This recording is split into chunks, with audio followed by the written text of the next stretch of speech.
You're watching the Horticultural Channel.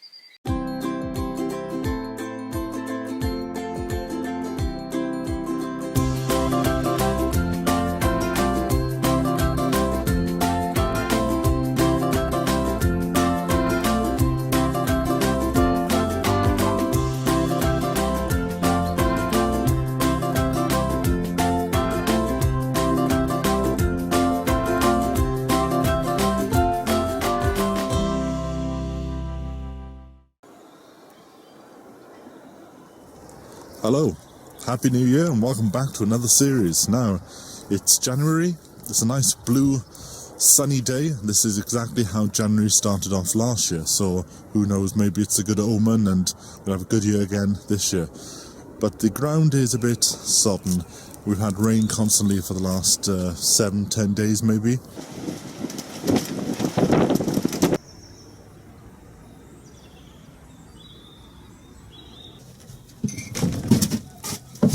Now, one of the problems that I've got is, besides hitting my head on this, now one of the problems that I have is that they've cut the wood exactly to how I need it, but they haven't marked it. They've given me the offcuts, which is one thing that you have to keep an eye on your local timber merchant or anybody like that, because sometimes if you send things in and you ask, can I have them cut to this size, they tend to keep the offcuts. But the timber place that I go to is quite good because they send you the offcuts, because at the end of the day you've paid for them. But the thing is, I have to work out what's an offcut and what isn't. I think that's one. It's a nice tidy size, that one. There's one or two pieces I thought I may still need to get, but because of the offcuts, I've got so many offcuts, I'm maybe okay.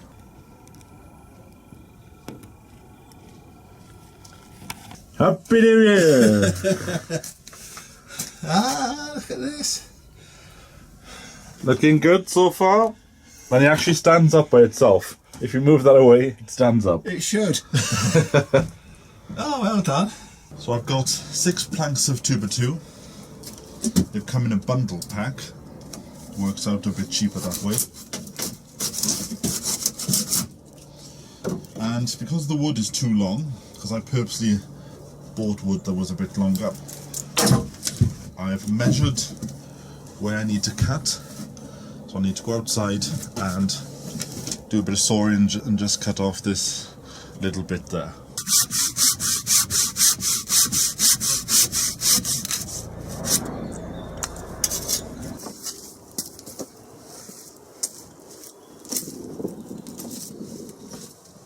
So now for the test to see if I've cut that correctly. Perfect. Look at that. Wonderful. I'm not in that much of a hurry this year to get my seeds started. It's January, and what I'm going to do this year is I'm going to continue to do the building work in January and then hold off all my seed sowing until February.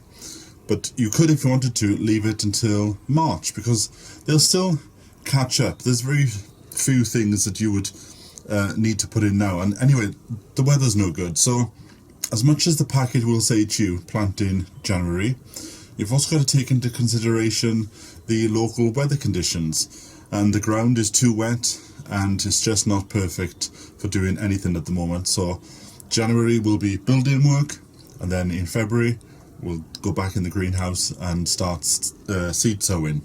So what I'm doing now is I'm just working out how deep to put this sofa that I'm building. So I'm drilling the holes and I'll put the screws in later.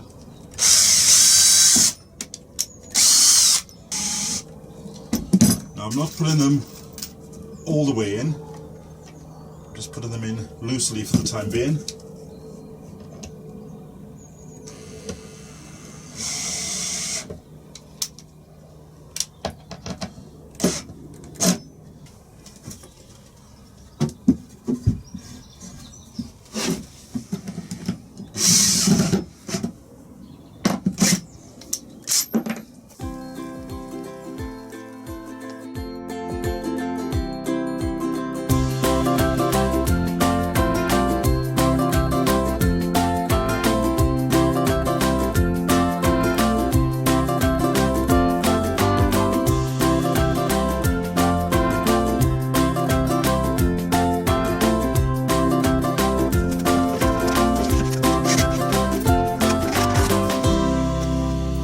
So, the next job, it's a good job for this weather, because I would have been out there if the weather had been good.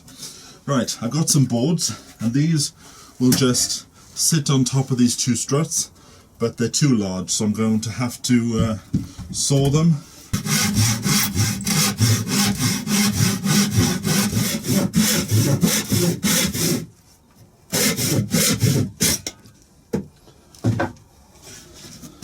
So there's the first part.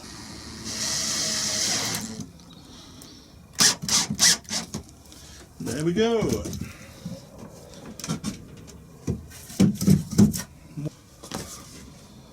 I think I'll have a sleep. See you in a moment.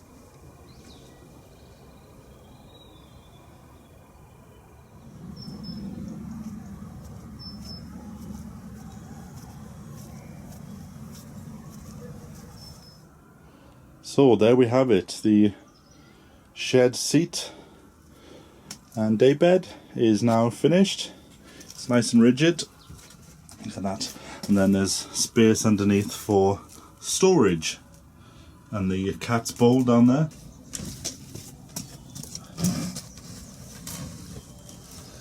Jeff was throwing this out from his caravan, so he passed it on to me. It's a nice piece of foam. So this is the foam for the seat. Let me get scissors and cut it. I've just had to come back down to the allotment because the rain has started and I had a few bits of wood outside, so I've brought them in and it's actually quite cosy in here. This is the work that I've done today, which you saw me do. And the cupboard, I've got some candles up. I've also got my little heater here as well. So it's all quite cosy at the moment, especially with the rain tampering against the roof.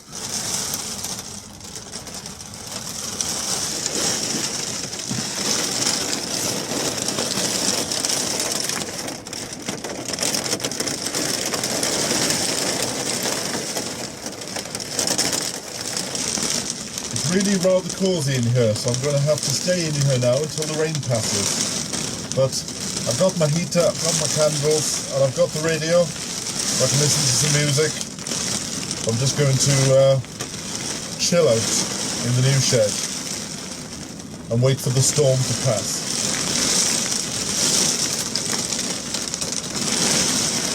There you go, bit of lightning.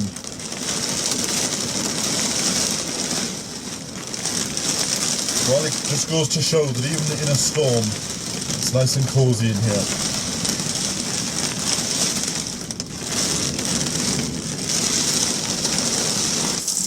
Well, the storm is certainly picking up. The roof just felt as if it was about to come off, and there's water coming in through the sides here. Oh, yes. So at least one of the good aspects of being down here now is that I can see what parts need to be covered up. Look, there's all water coming in down through this join here, so I will take this off and do a better job. But yes, certainly stormy. Let's have a look outside.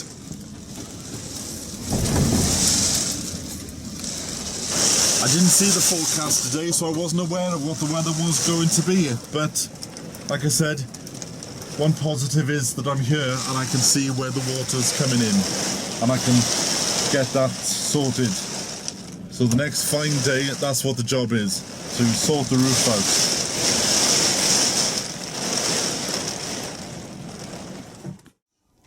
Morning all, it's a cold day and I'm in the shed and I've brought a little clock down. It's one of these radio controlled clocks, so just something to start to decorate the shed with.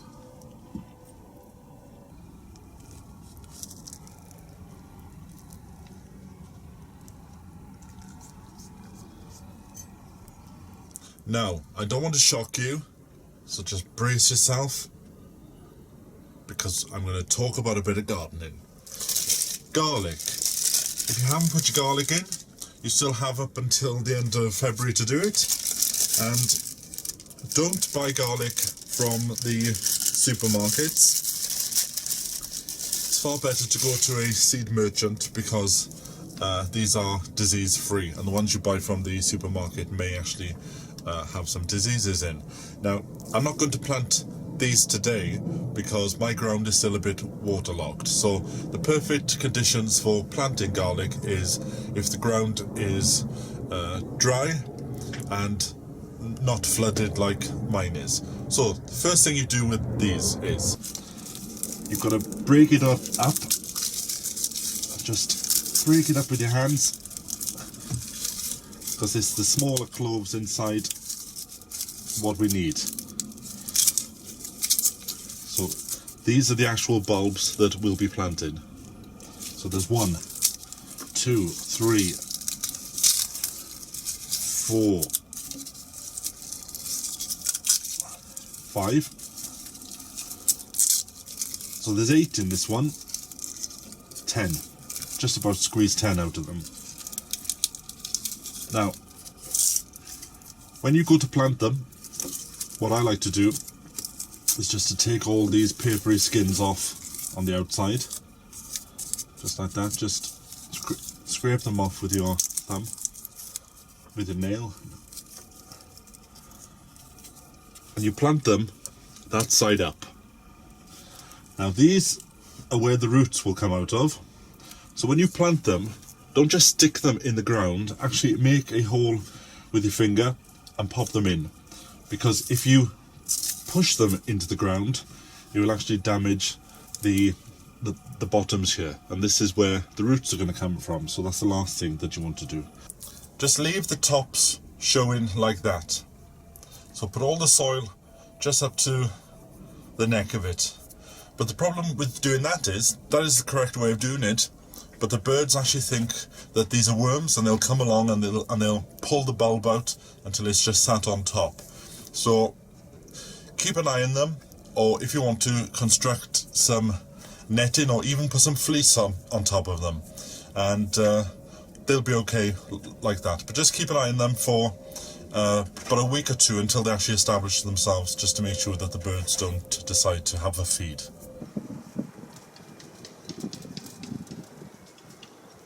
This year I'm only going to be growing 2 varieties of potatoes. Last year I just had too many. So I'm putting 1 variety into the garden. That'll be my main crops, which will be harvested around about August, September, October.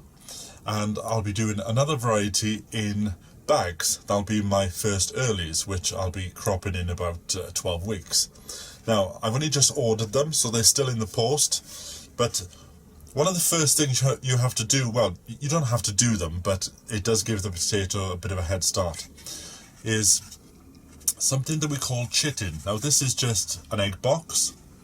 And what you do is you put your potato, in fact, I made a video about it last year, so let's have a quick look at that. And what we want is nice, stumpy shoots from the eyes of the potato. So how do we achieve that? We need to get something like this. This is a mushroom box. And all you do is simple, is you just place the potatoes in the box with the eyes facing upwards. Now, if you have any egg boxes, it's a lot easier to put them in the egg boxes. But the one thing that you must do with these is place them in a frost-free environment. So in the shed or in the garage, as long as you don't get any frost. February time is still the preparation month. Getting everything ready and in place for when March comes along. And the season of sowing seeds and everything really kicks off.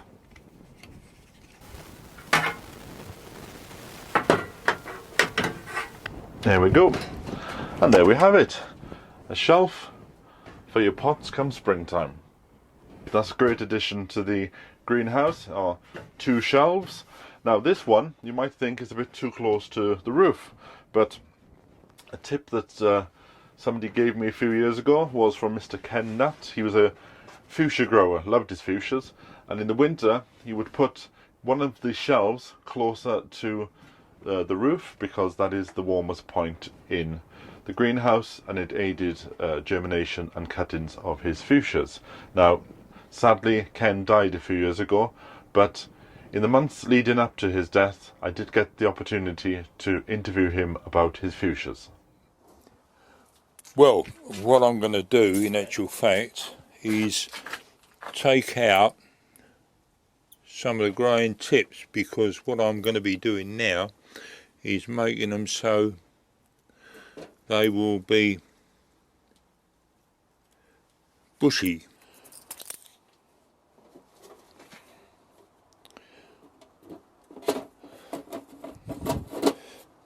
Getting early cuttings January, February time, I grow mine in a polythene bag in the plant dish, like this. That's where the warmth is up in the top of the greenhouse at that time of the year. So 3 to 4 weeks and I've got some cuttings. Of course, April, May time, you don't need that really. Off the bench in trays, and you can do them like that. And that's my best tip, but don't tell anyone.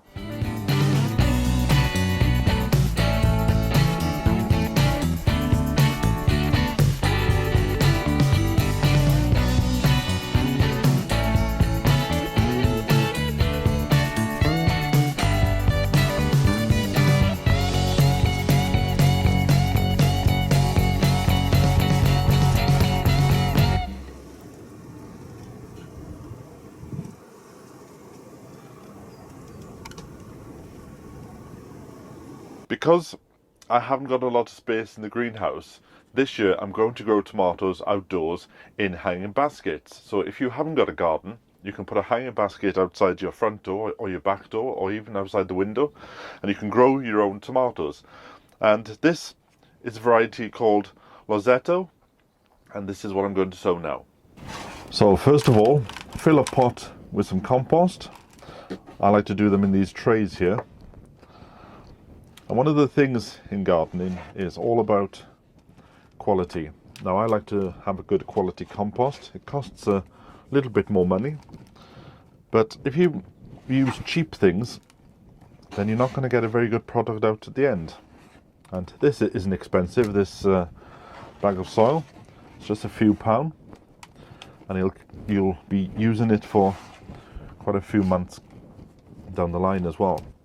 Now, if you have a greenhouse or even in the kitchen, bring your bag of compost in a few days before you're going to sow, so that the temperature of the compost adheres to the temperature of the room that you're in, because you can actually give seeds a shock if you put them into cold compost. So just get a pot, firm it down, and if you need to put a bit more soil in to even it out, do that.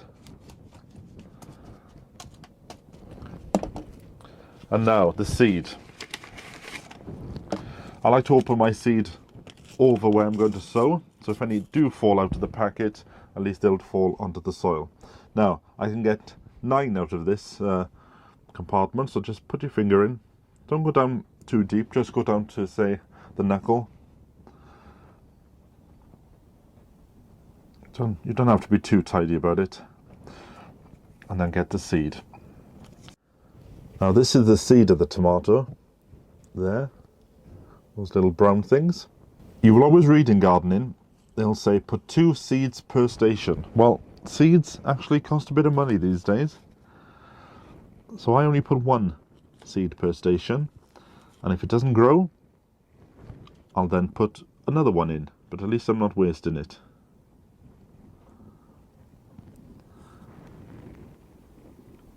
It's a nice relaxing job. Sowing your seed.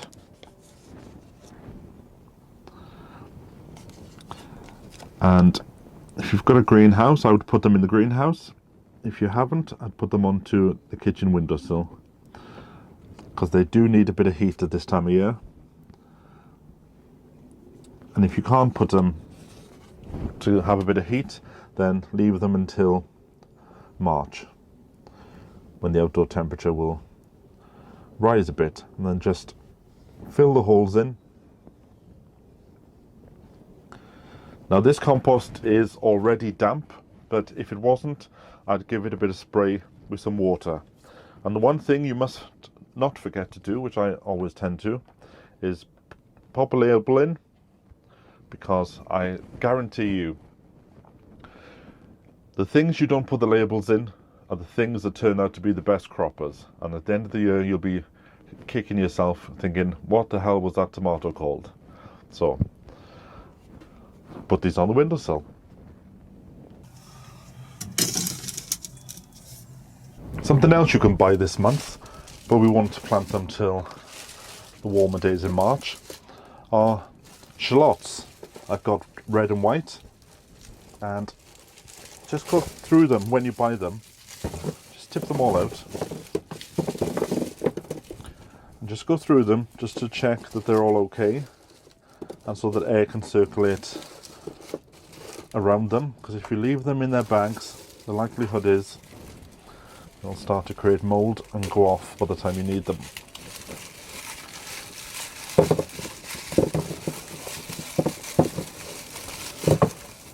Just tip them all out. Also, don't forget to do, I wonder if you spotted it, let me just get these out.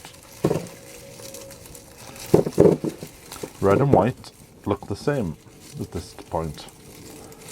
So, hold on, where's that one? Got one stuck in there somewhere, there you go.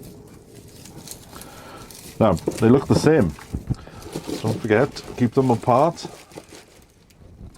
Don't forget to put the labels on top so that you remember what they are when we come to plant them in March. Pretty cheap, they were £2 each. Now that one, see, that's got a bit of mould in, so I'd get rid of that one.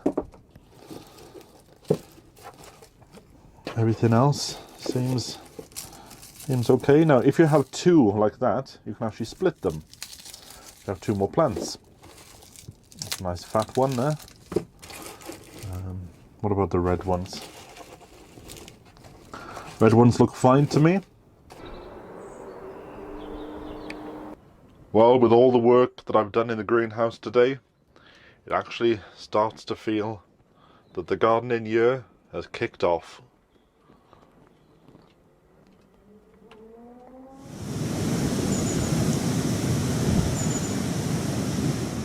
Last year I grew globe artichokes, and they were very good at attracting bees into the garden. There was many minutes I spent just watching them fly in with nectar all over their legs and flying out again. They were here for weeks. Well, if you want to grow some globe artichokes, now is the time to do it, and I'm sowing the variety Green Globe. Good thing about doing globe artichokes is the fact that you can eat them or leave them to flower, and then they're good enough for the bees. The bees absolutely adore them, and they'll stay in the garden for about 5 years before you need to change the plants over. But the thing with globe artichokes is, if you want them for eating, is not to take a harvest in the first year, because you need the plant to become bigger and better, and then you get your first crop in the second year. But if you want them for flowers, obviously that's fine, you can just leave them in and you'll get a good crop in the first year. So just fill your pots up with compost, and now let's pop the seed in. That's the seed of the globe artichoke. Looks a bit like a sunflower. So it's one seed per station, because these are quite a robust seedling, and it will quickly fill this little space. Now I'm not going to do the whole pot because I don't want that many, so I'll just do 8. In fact, what I'll do is I'll do some more, and I can give them away to other people on the plot that have admired them over the last year. pop the seed back in.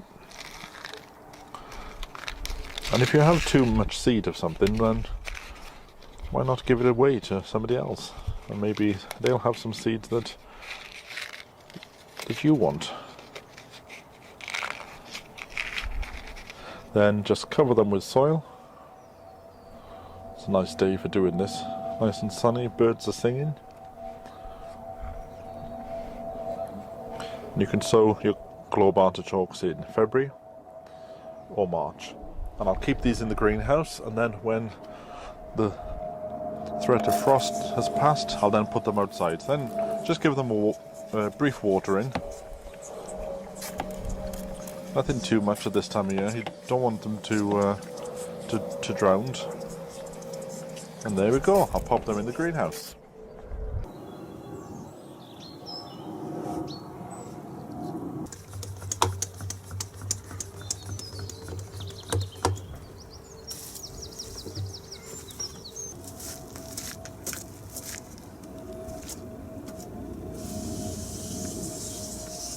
These are the onions that I put in last December, and there's not a lot to do with them at the moment this time of year, but all I am going to do is just go through the bed and just take out any weeds that are in here, just so that the plants have a fair chance to grow nice and big.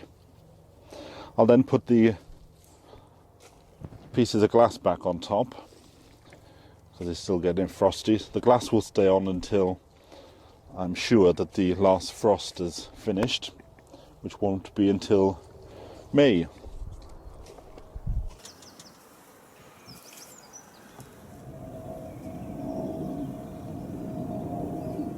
I'm thinking I may do a bit of construction work. I've got a few pieces of wood there that I bought for the path, but because the shed's moved in the last few weeks, the path now has to go in a different place, so I'll be coming out of the shed and directly onto the path. So that's what I might do. I'm going to make a path. I was just moving the tripod to get a good angle on what I'm about to film, and all of a sudden, look what I've just spotted.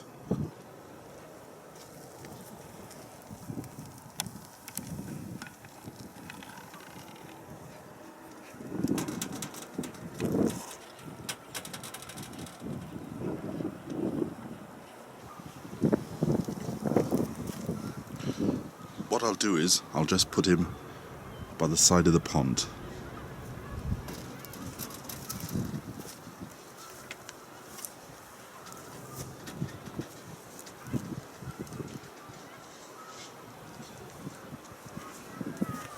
Now, let's get on with some digging.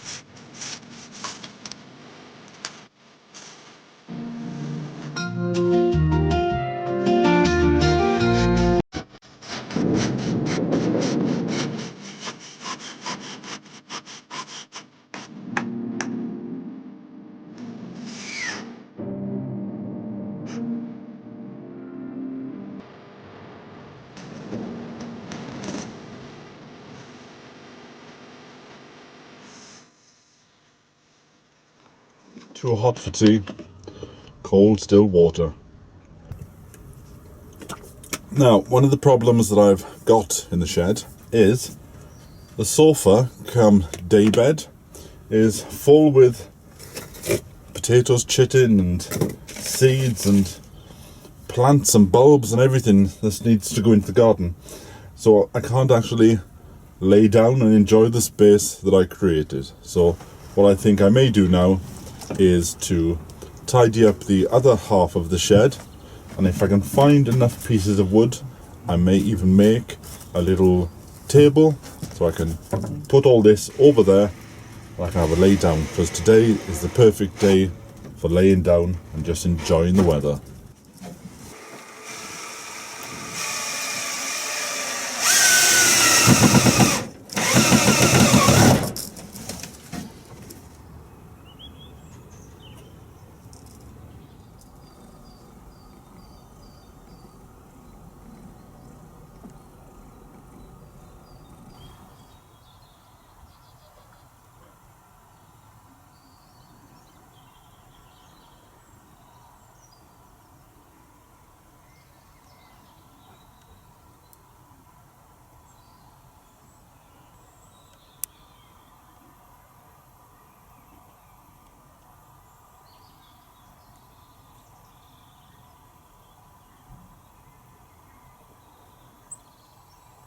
I've managed to get some of these, what you call them, boxes. So I'm going to clean the shed and put all my crap that's underneath the sofa into the boxes. And look who's just turned up for a feed. He's already been fed twice today, so you might just have to wait.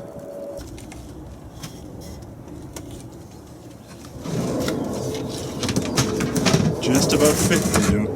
Look at that, perfect. 3 exact fits, as if I'd planned it.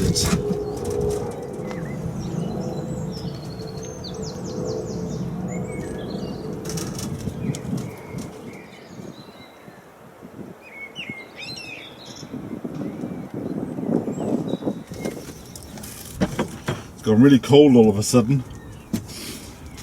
I've got some smaller boxes, so I'm going to clean up this area here. There's still a lot of bulbs to go in, but my focus at the moment is a bit on this edible garden show, because as you know, I've mentioned it before, that at the end of the month the horticultural channel has been asked to stage a guest garden at the edible garden show at Alexandra Palace in North London in the last weekend of March.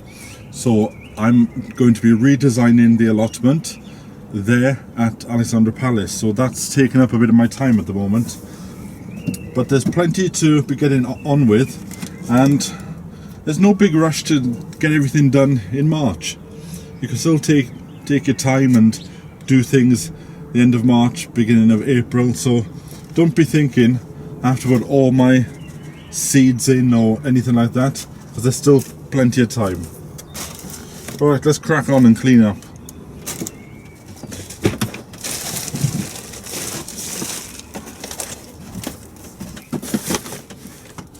Starting to look a bit more decent in here anyway. I'm going to have to get some gas, and then I can fire up the kitchen again. So that's all from me. Rusty's gone, and like I said, I need a cup of tea, so I'm going to shut the doors and head home. So from me and everybody else, see you next time.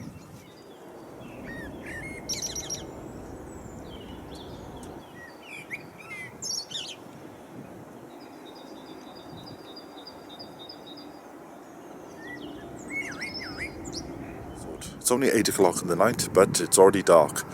I was just in the house, and the wind, I could hear the wind howling outside, and when I opened the front door, I could feel the temperature dropped, so I've come to put the burner on in the greenhouse. It's worth coming over to put the heat on. I don't want to lose these. Look at them, they're all making fantastic growth. There's the lettuce there. One of the problems I have at the moment is the greenhouse getting too hot. As you can see, these seedlings here of the salad have died. That's down to the fact that the greenhouse is just too warm in the day. Average temperature is, look at that, 40 degrees today, and on average it's about 50 degrees. I think there's a problem with my automatic vent here, so I'm going to have to check that out in a few days' time. Look how good this lettuce is. It's only been in for about a week, so it is worth coming down and just making sure that nothing dies off. Look at my broad beans there. Next door to that, nasturtiums, and some more broad beans on this side. So let's put the heater on.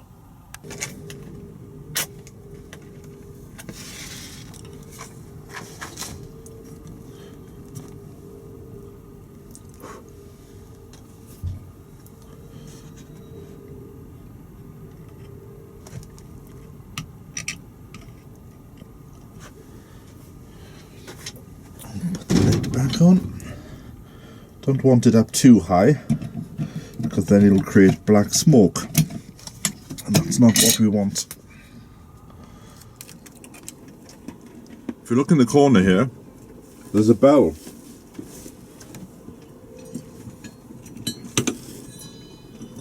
And when the kettle's boiled and I'm in the mood for some visitors, I ring the bell.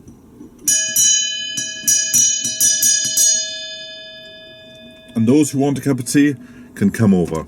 Okay. Kettle's boiled. Yeah, Shall I bring my kettle over? but Graham was just saying, let's put the kettle on. And I said, no, you have to work before you have a cup of tea. But you're the old... Not too sure about that. No, you agree with Graham, don't you? A cup of tea before you work. A cup of tea sets you up. Bicky, maybe.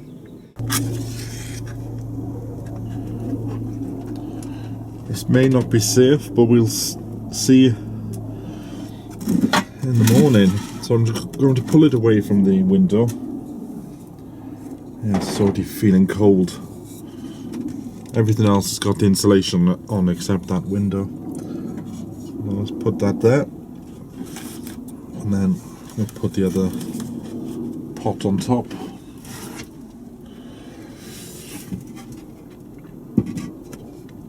It's not going to keep the place hot, but hopefully frost free. Because according to the forecast, the next few nights are going to be quite cold. It's like I said before, we've had frost for the last few Aprils, so we mustn't fall into this trap of nice weather. Rusty's enjoying his food there. A romantic meal by torchlight.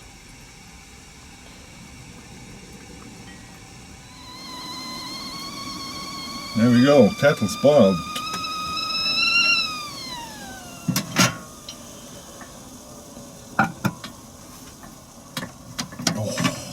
This'll warm me up now on my way home.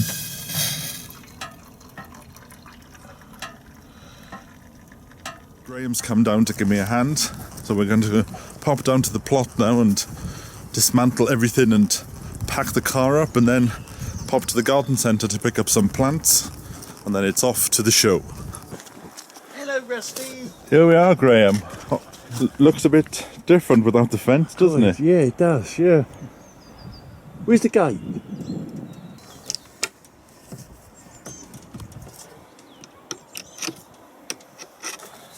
Rusty's just about to pack his bags and come with us. I'm taking this with me. This is some of the Swiss chard I've been growing, and this, yes, mashy taking grass. So there it is. That is the allotment in the van.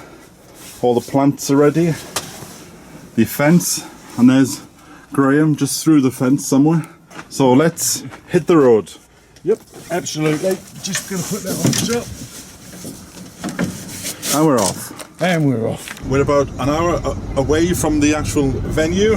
Graham, we've got you at last. Yeah. Now we're just waiting to go into the show, and then we can start to unload our things, and then it's time for a cup of tea, I think. I think so as well. So hopefully we won't be too long. And we're in.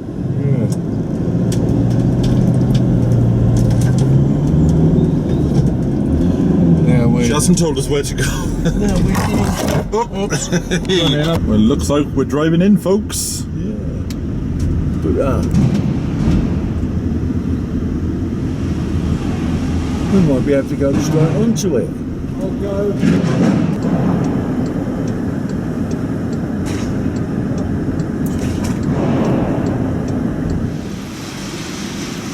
This is...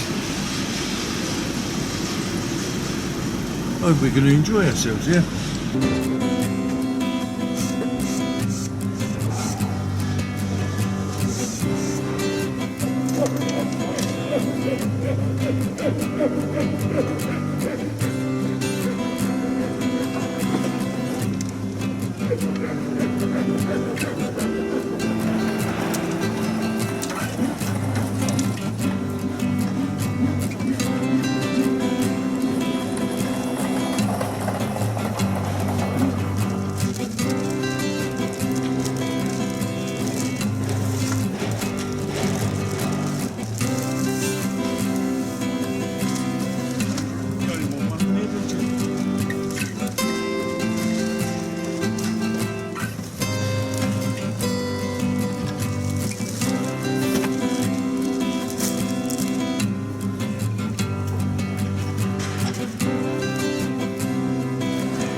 So this is where we are so far. Just over there in the corner, you'll see that's the Royal Protocol Party. They're going through the steps of where Prince Charles and Camilla will go. So they will be walking past our stall. So Graham's just doing a quick tidy up, and then we can do this side. And then it's time for a well-earned cup of tea, because we haven't had a cup of tea since about 8 o'clock this morning.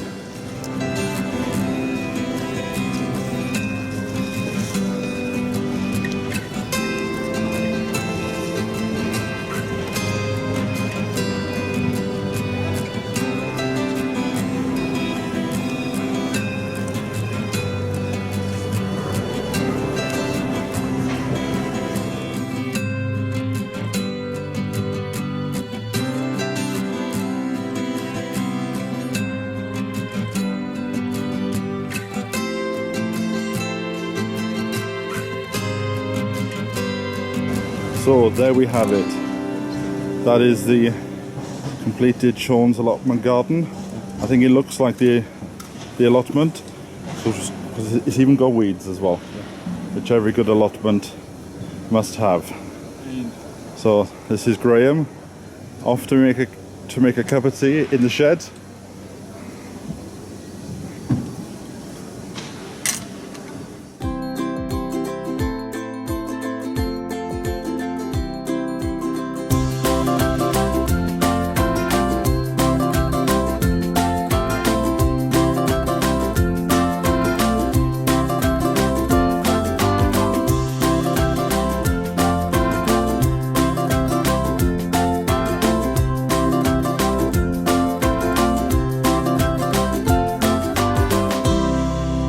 One of the highlights was to meet up with so many of the viewers and listen to stories about their gardens. So what do you think of the garden? Pretty authentic. It's not too far off. And the weeds? And the weeds, yeah. You had to have those, otherwise it wouldn't be real, would it? And the dust. So what do you think of the garden? Brilliant. It's really inspirational. Good. It's very good. Very tidy at the moment. Lots of things coming up. At the moment it's tidy. Yes.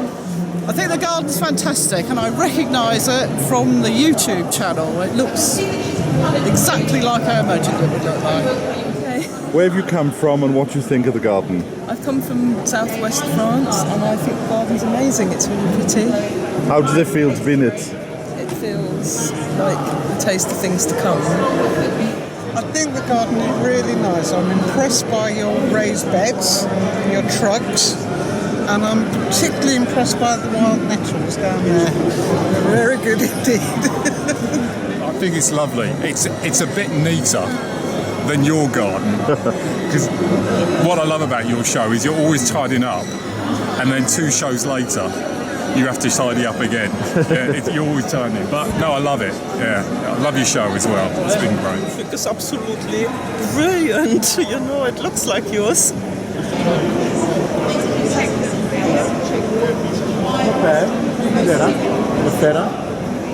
Well, I haven't seen too much because I just wanted to come and see you straight away. That's it. No, it's really good. Got some great chicken advice. So that's my next. Are you going to build a hen? Yeah, I want to get some chickens. Oh, that's what we'll have to do. This lady comes from Greenwich. There you go. We're having a cup of tea in the makeshift shed. Hello.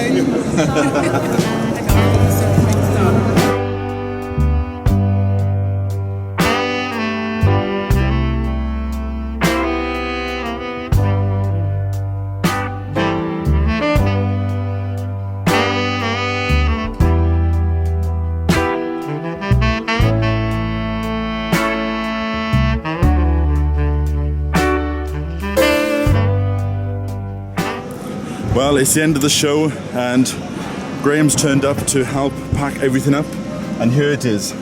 That is the allotment in a van. We've just about managed to get it all in, and now we're going to go home and the space is all empty there. So Graham, Yeah. how do you feel with this experience? I would definitely do it again, but I want a bit more time. It was really Fun. A bigger van. Fun. Yeah, bigger van. It was all fun, truthfully. A bigger van we need, but now we're going to head home and have a cup of tea. And have a cup of tea. Yeah. Oh, we'll catch up with you next week when we're back on the allotment to do a bit of gardening and a bit of tidying up.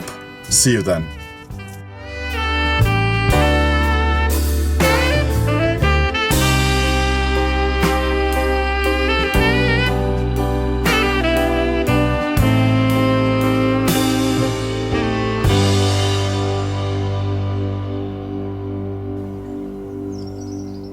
This bed is the green manure mustard, and next door to it is the green manure field bean. Looks like a broad bean. What I need to do with this is just to cut it down and then work it into the soil, and that will add some nutrients. It's a cheap way of putting manure onto your garden. But as you would have noticed, something looks a bit different. The fence has gone and the gate's been pulled down. Now the first thing to do in the garden is to put the fence back and put the gate back up.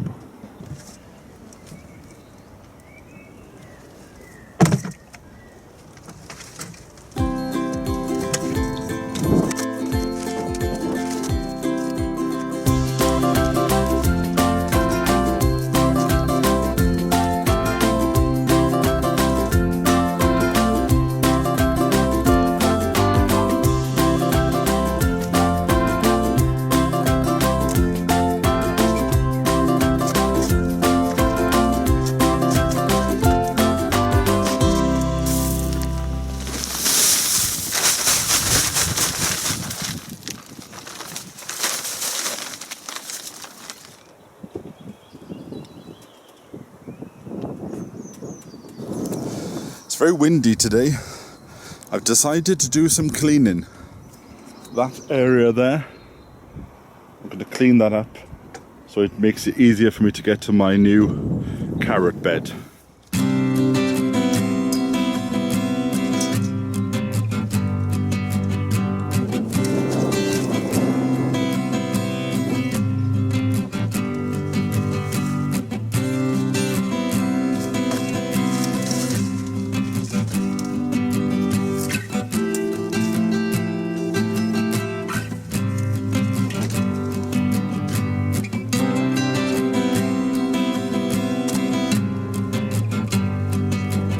Let's have a brew.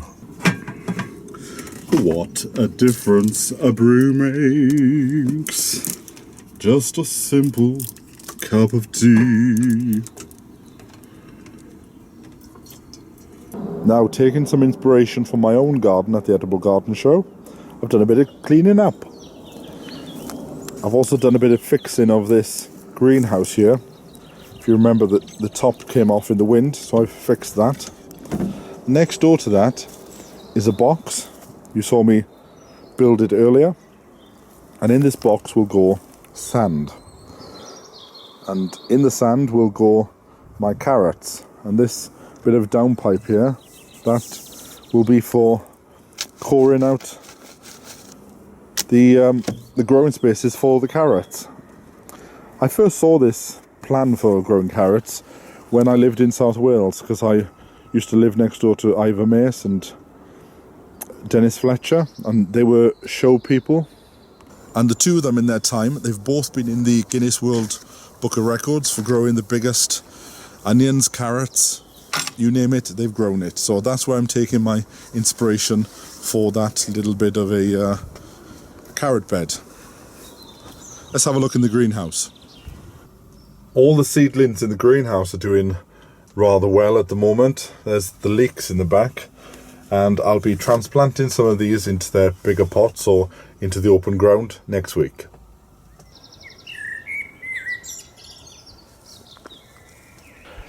Now, if you remember, a couple of months ago I sowed some green manure, and here it is. And I should have really cut this down about a week ago. And the general feeling is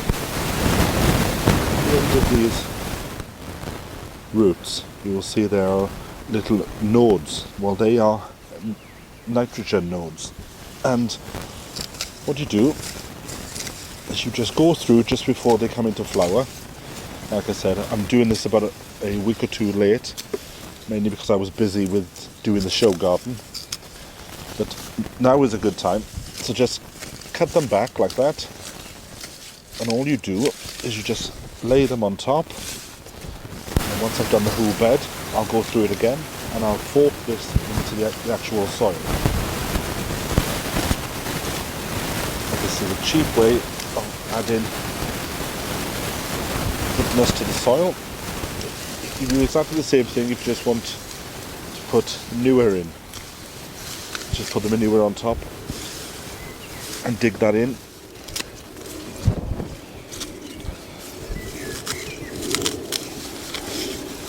This is field bean, and on the bed next door is mustard, and I'll do the same there. So cut it down and turn it in about a month before you want to plant or sow in this space. I haven't decided what's going in this space yet, but it's coming up to the middle of April, so I will be planting in here soon.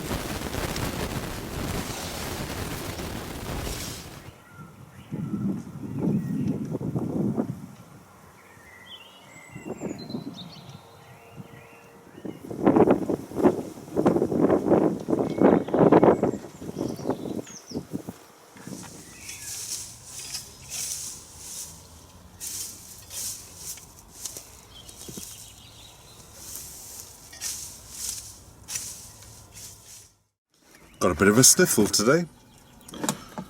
Now the first task I'm doing is transplanting my lettuce. These are the ones that I did from seed, red on the right hand side there, and green on the left hand side. So anyway, you get the gist. Today I'm going to be transplanting my lettuce. So I've got some compost, and now we need to take the lettuce out. This is called Little Gem, and that is in tread.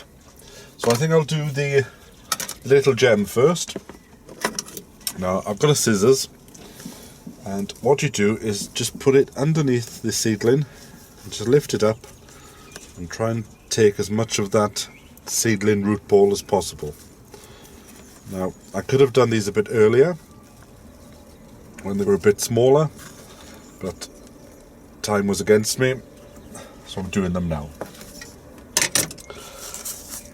Then let's get a pot, fill it with some good quality compost, like I said.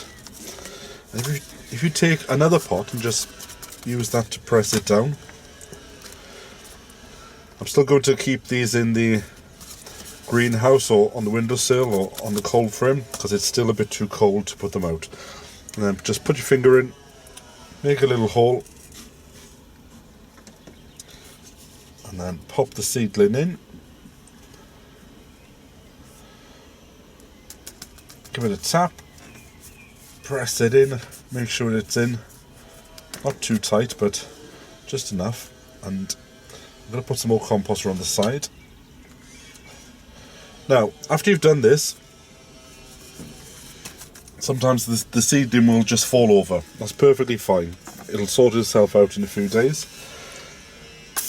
And give it a squirt of water, and then, like I said, pop that in the greenhouse, on the cold frame, or back on the windowsill. But don't put it outside so far. Well, it depends about your local frost, but it's still chilly here, so I'm not going to risk it. Right, let's do some more. And if you find that you have 2 or 3, just gently catch them by the leaf and pull them apart, like this one here. Just very gently, and the roots will sort themselves out.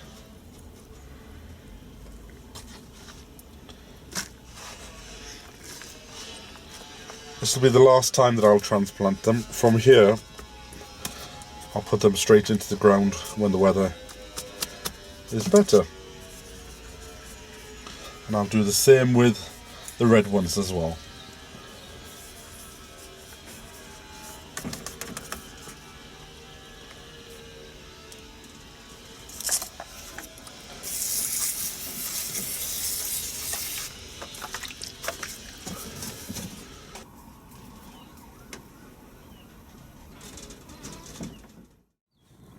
I realised when I put this bark on the floor the other day that Rusty cannot slide under. So I'm going to give him a helping hand and cut a piece of the fence off.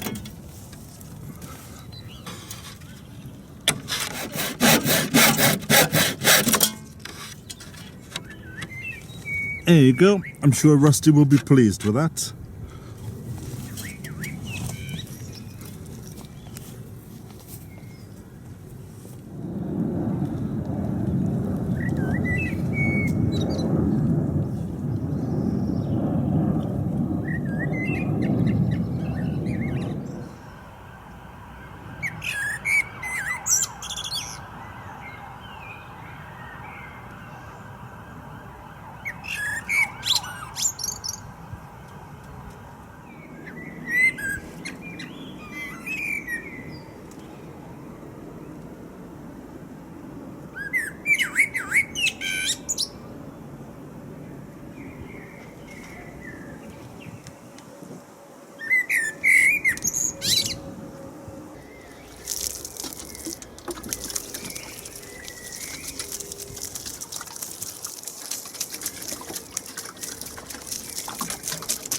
It's a nice day today, so I'm going to plant my shallots. Now when you plant shallots, don't push the bulbs in. Always loosen the soil and then put the bulb into the ground, like so. These are called Red Sun, so it's a perfect day to do it today, nice sunny day. And then I'll give them a really good watering, and that'll be shallots done for the year.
On the left side here, these are the green manures that I turned over a week ago.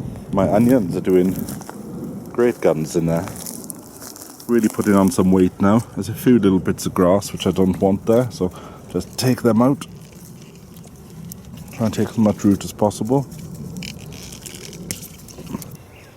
Oh, my onions are growing on nicely, but if you look here, this is actually a seed head, so if I open that, you can see from there the flower will come and the seeds will grow. But the problem with that is that takes all the goodness out of the actual onion. So what I do is I just go around and I just take the bit off as far down as I can go. But it does mean that I will be harvesting these onions earlier than planned. Oh, it's a great smell on them. I've been sent a birthday gift from a company called Woodblock. It's a bench with 2 planters, so I've decided to put it in the flower garden. But first of all, I need to prepare the space.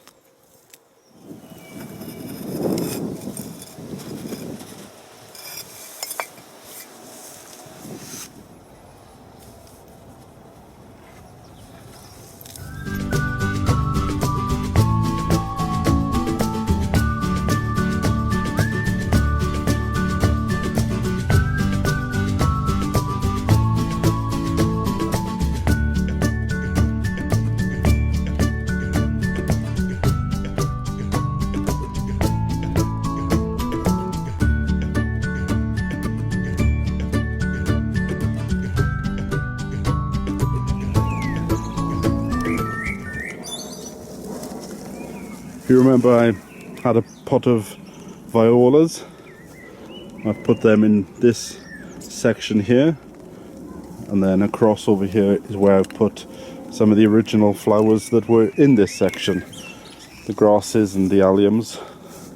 And it's starting to rain now, so that's quite good. Everything will get a good watering in.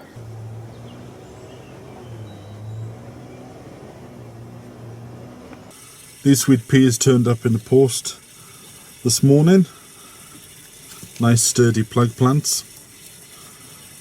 But I'm not ready to put them out yet because we're still getting frost. So I'm going to transplant them into pots. And the same as everything when you transplant, put a bit of compost into a pot. Firm it down. Make a little hole with your finger, pop it in. Firm it in. And give it a tap, and like that, give it a bit of watering, and I'll put these in the cold frame until the last frost, which should be within the next fortnight. I'm going to sow some radishes, and I'm going to sow some carrots now, but I'm going to try these, which I've never tried before. It's the seeds are impregnated into these strips so that they are perfectly spaced. So I'm going to put them in the veg truck.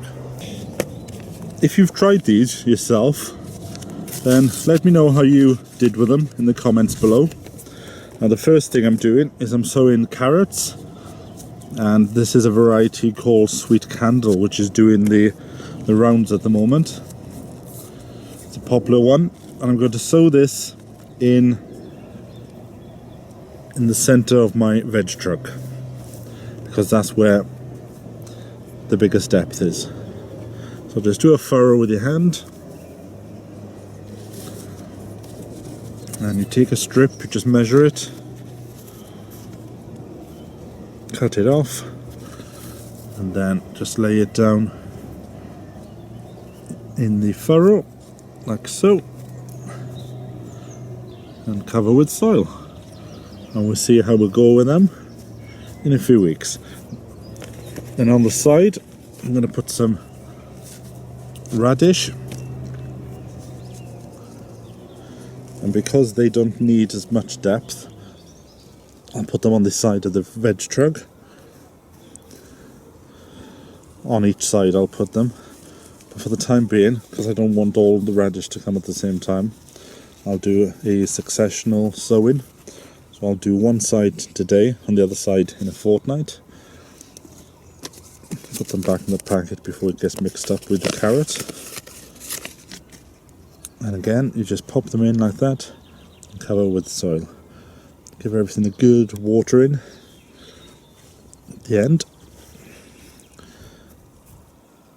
And what I'm going to put on the other side is some lettuce. These are the lettuce I've been doing from seed. They've turned into some wonderful plants. This one is Little Gem, and the one next door is Intred.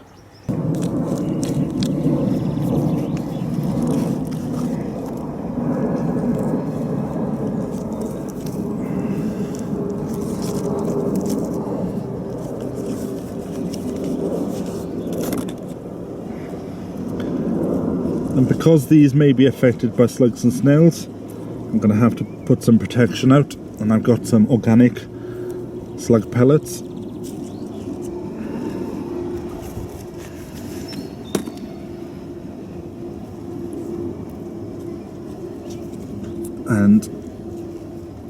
And then in this space, in a week's time, will be the next lot of radishes.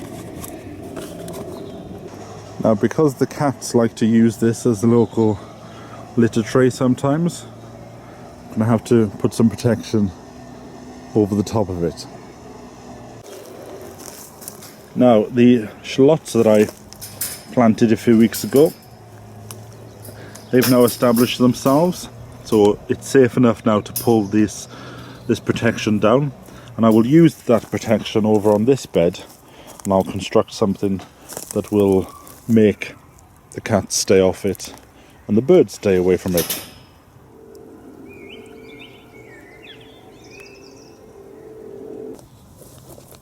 going to sow some beetroot today. And first thing, just put your hand in the soil, make a drill. Like so. But in this section, what I'm going to do is I'm going to try this seed tape, which has all the seed already in these pieces of tape. And the advantage of using these is the fact that the seed is already sown, so all you have to do is just gently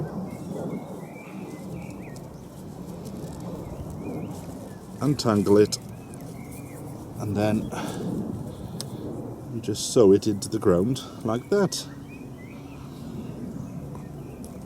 I'll give them a water as well because it's quite a warm day today.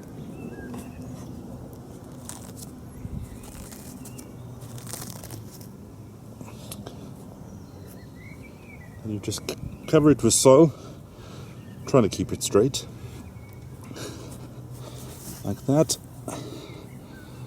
and give them some water, pop a label on the end, and just leave them. And that's all you do. So I'll be interested to see how they come up.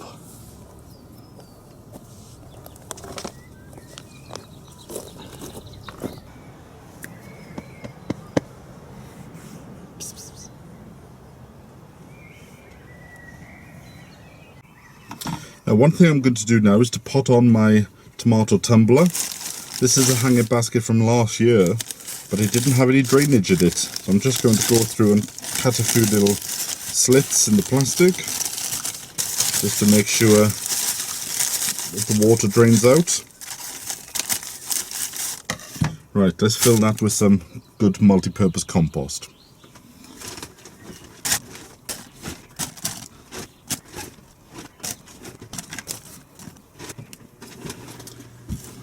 There's even flowers already started to come on. Now I'm going to put 3 in this basket, like that, and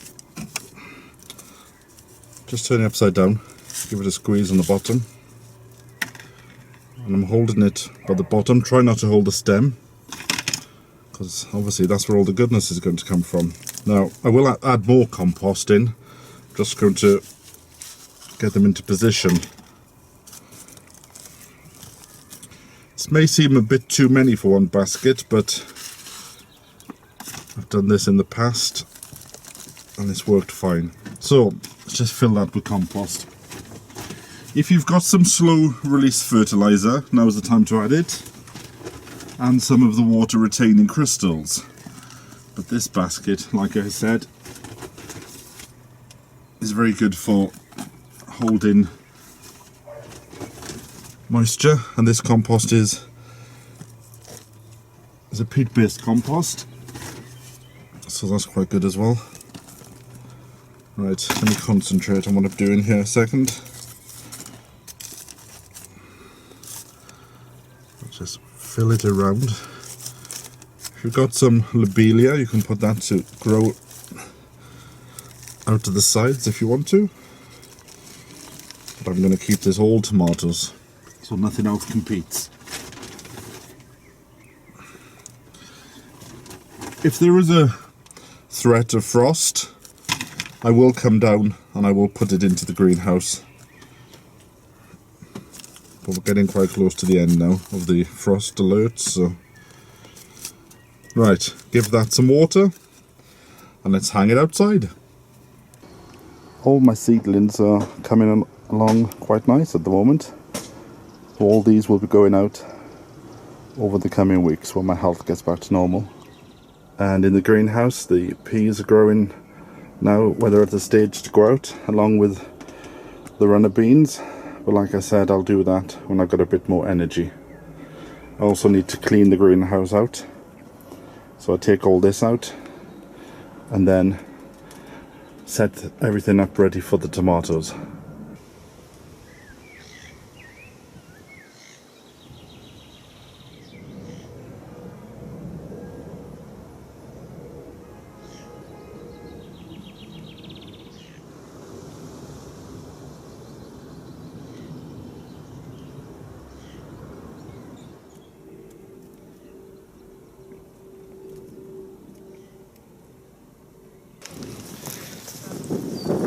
get these coming on your onions, that means they've gone to seed. So there's nothing more I can do than to lift them. So I will lift them all, and I'll just put them on the patio for a few days in order to dry out in the sun, and then I'll be able to use what is actually there. Because the problem with it going to seed is that if I was to open this now, you would see that stalk runs all the way down into the bulb, but there'll still be bits there that I can use in the kitchen, and then I can use this part of the garden for something else.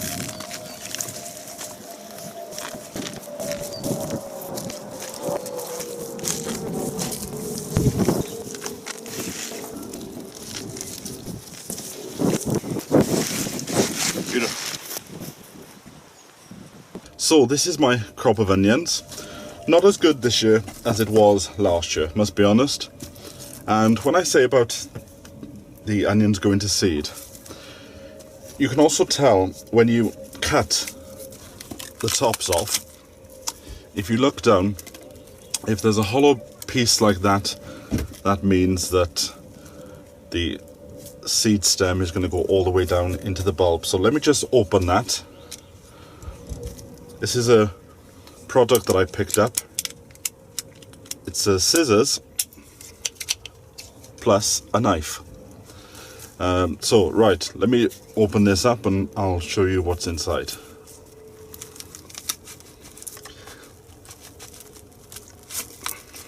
There'll still be things, you know, there'll still be a bit of something to use. It would help if I used the right side of the knife. But as you can see, this flower stem goes all the way down into the actual bulb like that, and it's quite a big chunk as well. But there are still bits of onion in there that I can use, but unfortunately, because it was so hot last month, I couldn't get down here to water them. Now, even though there's a bit of seed stem in there, I think this one may actually be okay to use. Right, shall I cut this one? Yes, let me cut this one open as well. Oh, it's a bit slippery on top as the top layers have started to go mouldy. Oh, my eyes are starting to water now. See, now even though there's a flower stem there, there's still plenty at the base of the bulb that I can use in the kitchen. So that's one little tip, is when you cut your bulbs on the top, you can see if the flower stem is going all the way down or not. Like that one will still be okay for the kitchen because it's a small one, but this one is quite a big one, and same as the first one, you'll see this will be rather a big flower stem. There you go, look, there's hardly anything there other than just stem. So it's a poor crop this year, but there's still some nice bits of onions, and I'm going to have to finish this bit because my eyes are starting to water.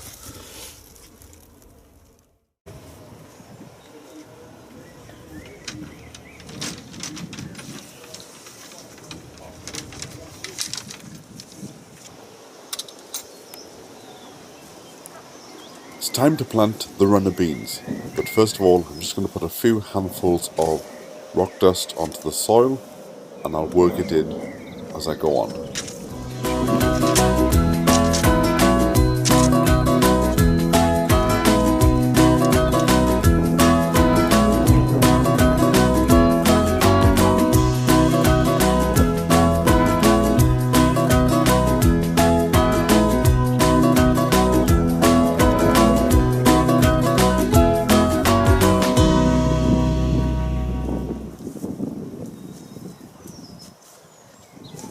Now, I would have normally put them in by now, but time was against me, so they're going in now. Their variety is Firestorm, and it's a case of just making a hole and popping them in.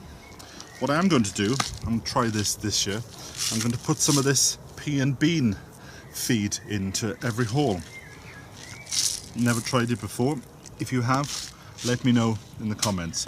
Just a small quarter of a handful, pop it in, push the pot so I don't damage it. Look at those roots, they're just waiting to get out. And I'm planting on the inside, and you'll see why in a moment. So push that down, cover with soil. And the reason why I'm doing it on the inside is because then it's just directly up and on the pole.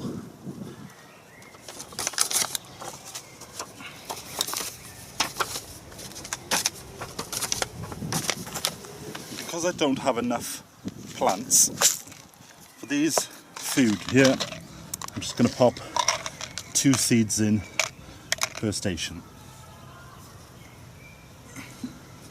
That'll also help with the successional, so I'll have some beans later on in the season.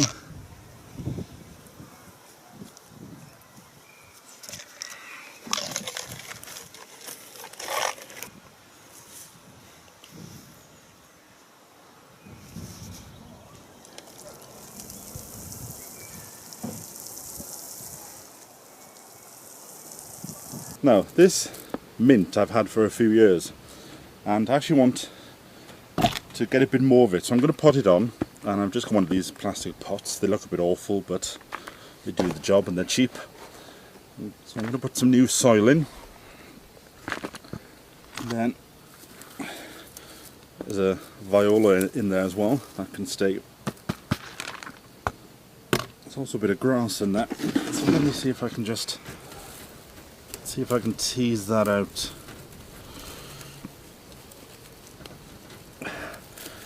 Now, mint, I warn you now, if you put mint into your garden, it'll be all over the place within a couple of months. That's why we always grow mint in a pot, to contain the roots. But if you want plenty of mint, and I mean plenty, that will last you for years and the rest of the community, then put it in the open ground, but you will regret it. I like mint sauce, so I tend to harvest this on Sundays, chop a bit up. And a neat trick is, if you take some of the leaves and just pop them into those ice cube trays with a bit of water, pop them in the fridge, in the freezer. When you want some for your mint sauce, you just take a few cubes out and then just pop them into the hot water. So there we go. Beautiful smell coming off this as well. I will leave that viola there. Looks quite attractive. And then I'll give it a really good watering. Maybe even a whole can of water. So there we are. That's my mint. That'll see me through for another few years. The onions, if I wanted some spring greens, these are good enough to start harvesting now. So I'll just take one, because there's quite a lot in just the one bunch, and I'll leave the rest there to carry on growing. Next door, even though the broad beans have been eaten to within an inch of their lives, there are beans there. If you have black fly on your beans, I haven't had it yet. A tip is to take the tip out, so just put your finger in and just nip that out, and that will help to deter the black fly. And if these are clean, you can actually put these into a stir fry.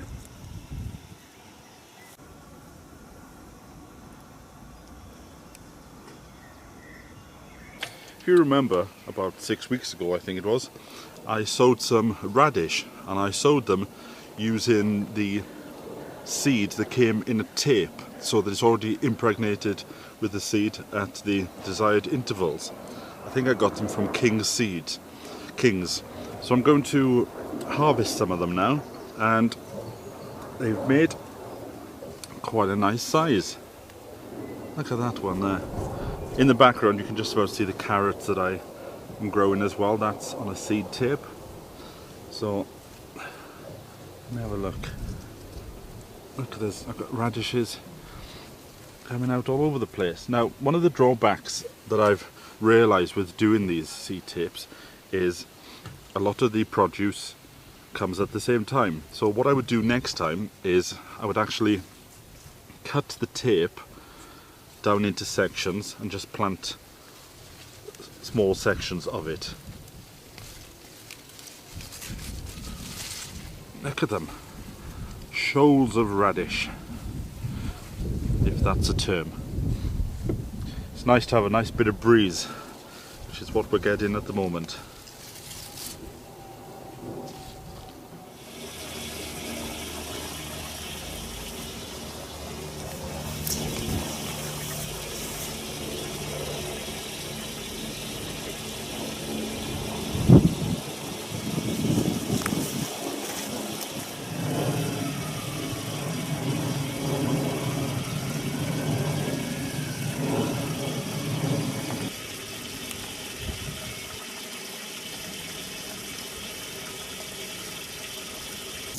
So here it is. It's the variety is called Lunchbox. They produce small cucumbers, and I like to get my cucumbers off by just turning them around,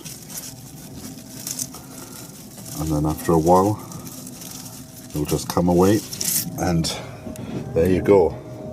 Look at that. Now we can already smell the melons. Now these are grafted ones, which means that the top of the melon is grafted onto a stronger rootstock. I'll be gentle with these. Put this one over here.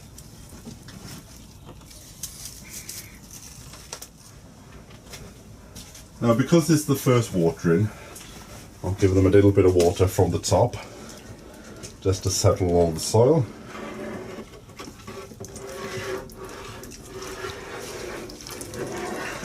And then I'll fill the reservoir. Quite handy because you've got this gauge here that tells you when it's full. It's surprising how much it actually takes.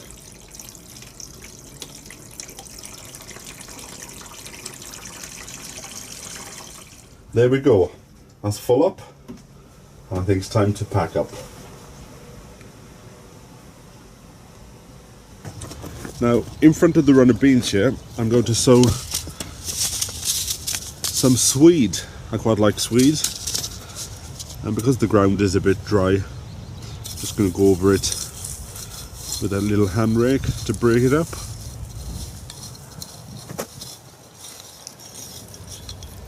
Now, you can sow all these seeds at the same time, because swede will stay in the ground quite well over winter. You can also lift them and store them indoors if you've got space in dry sand. So now they do get quite big, so don't put them too close, but try and imagine the size of a swede, and then you'll get an idea about the spacing. There's the seed, like little ball bearings. So I'm going to take a drill out using my hand, just like that. I'll just up to this point, and I'll do the rest when I have a bit more time. Now, because the soil is rather dry, I'm just going to water the ridge that I've just created.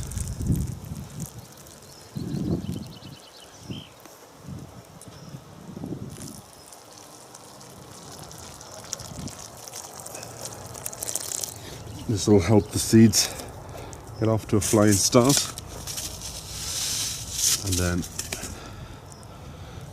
just sow them. It doesn't matter if you sow them too thickly, you can take out the thinnings.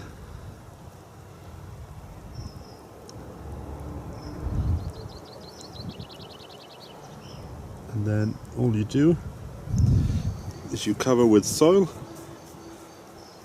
pop a label at the end of the row, and keep it weed free and watered. And there you go.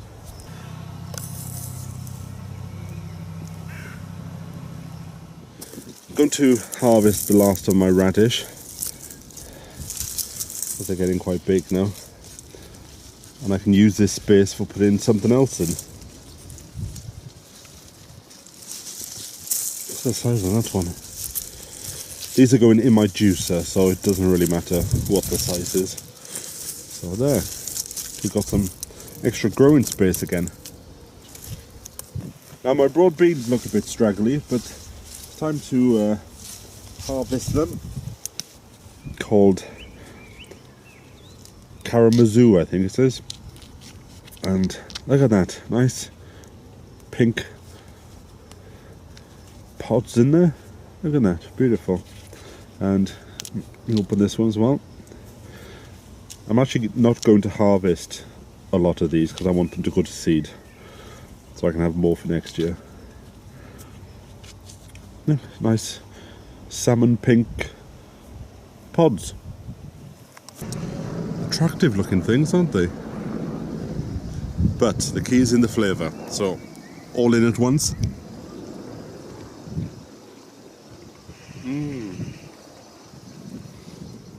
Now, when you run a beans have got to the top of the sticks, in order to get a better crop, if we just pinch out the top, so just cut the top off, and then more beans will be put into the side shoots, more energy will go into the side shoots of the plant. So I'll just remove that.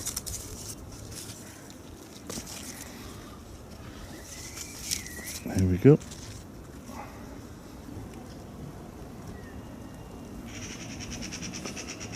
If you remember, I grew some of these in pots in the greenhouse, and the rest I've just put in seed. So you can see the difference. These are the greenhouse ones, up to here, and these are the seeds put straight into the ground. And they're catching up, so there's no big difference if you haven't got a greenhouse.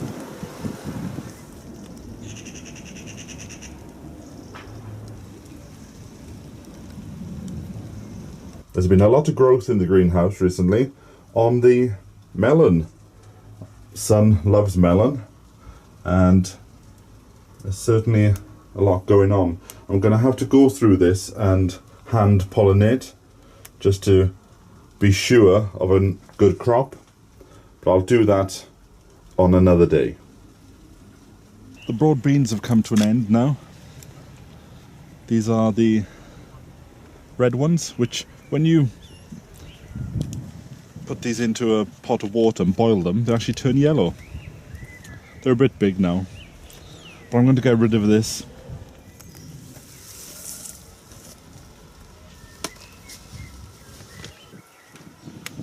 I haven't got a lot of strawberries because they were affected by the frost earlier in the year, but there are a few there, enough for a feed, enough to sit down and watch the tennis with. But I have decided I'm going to move them out of this bed at the end of the year and create something that doesn't take up so much space.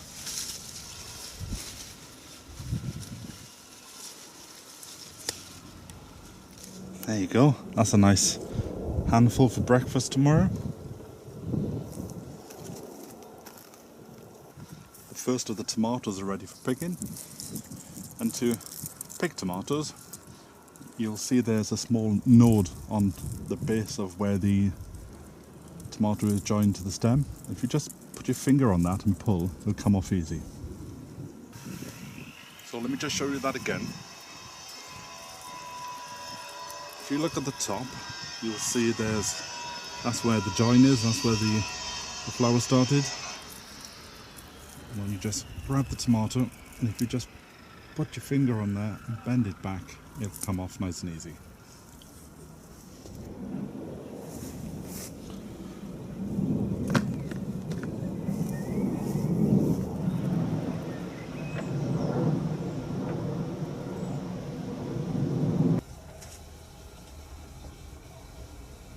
On a really hot day in the greenhouse, it's a good idea just to throw some water on the floor, just so it cools the atmosphere down. It brings the temperature down a few degrees, which will help the plants to grow.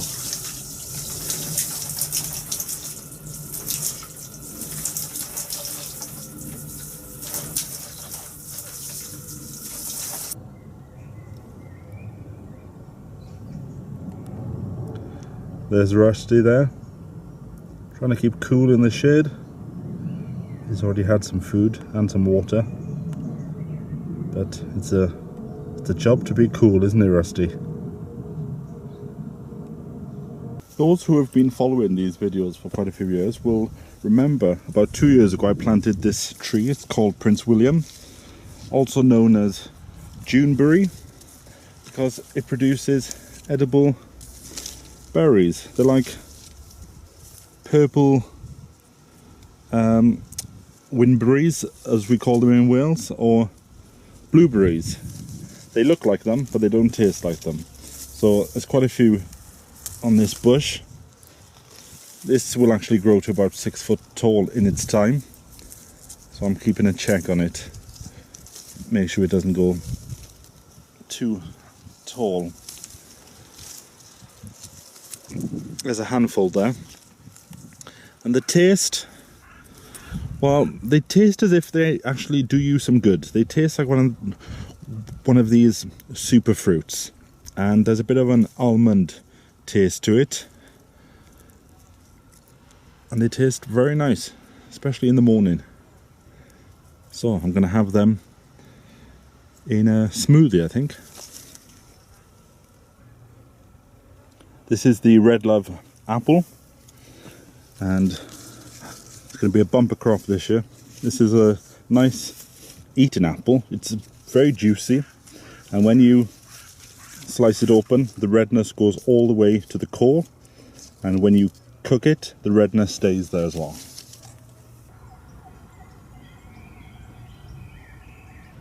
Now, I saw this on a website the other day, and I can't remember which one, but it's a herb garden in a wheelbarrow.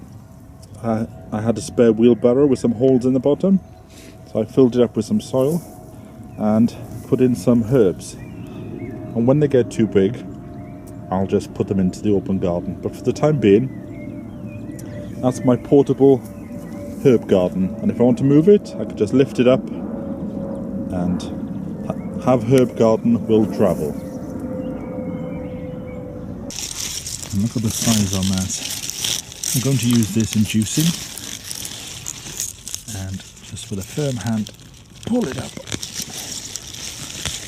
and just take some of that soil off. Less soil in the sink. The leaves, you can use the leaves as spinach, and like I said, I'm going to have this and put it into the juicer. Now there's a few others. They're quite small, so I'll leave those ones. There's a big one at the back here. Oh, give that a yank.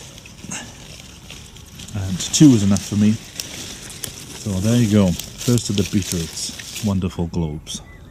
The sweet peas are in flower, but to encourage more flowers, we have to take off these flowers before they go to seed.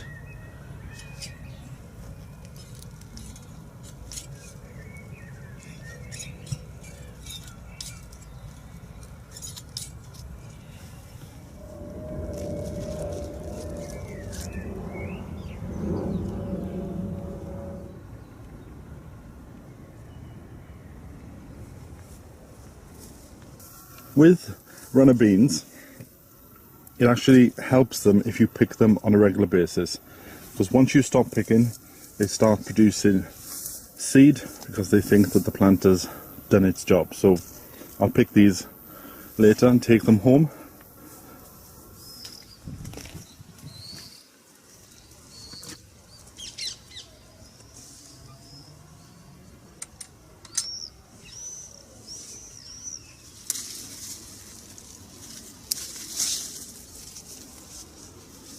Now if you look on this runner bean here, you'll see this little insect. this is actually a ladybird. So I'm actually going to leave this bean there so that I don't disturb it, because I do have some black fly, and these will help to keep the infestation down.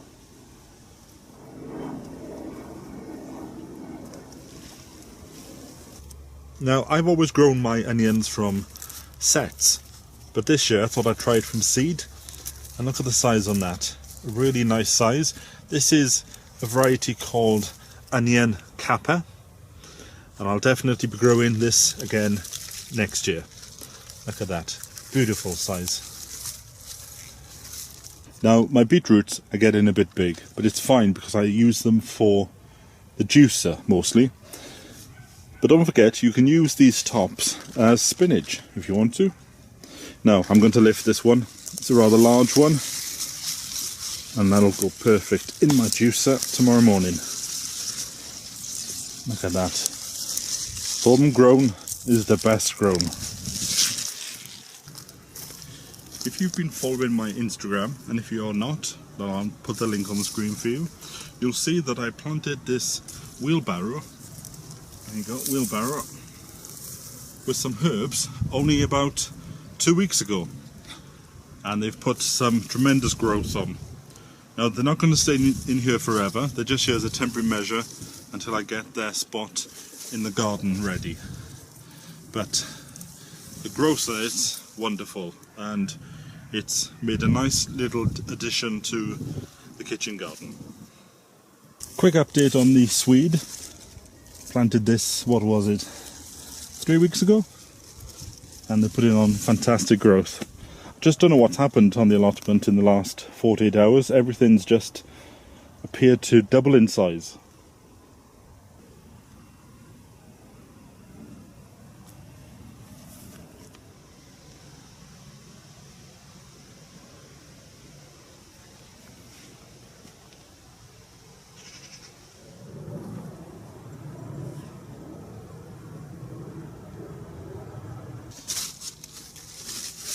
Have you noticed this year how the rhubarb is putting on a fantastic second harvest?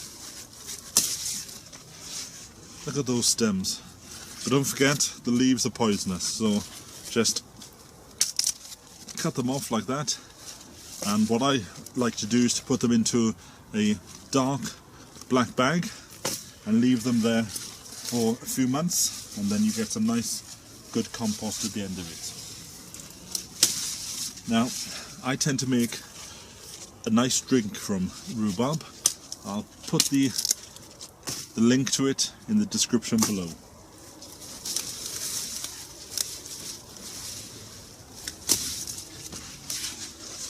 Look at them.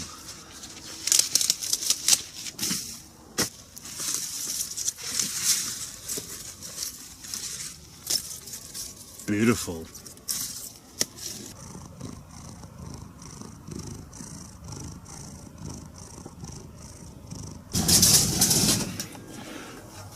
I'm just going to give you a quick little look at my melons.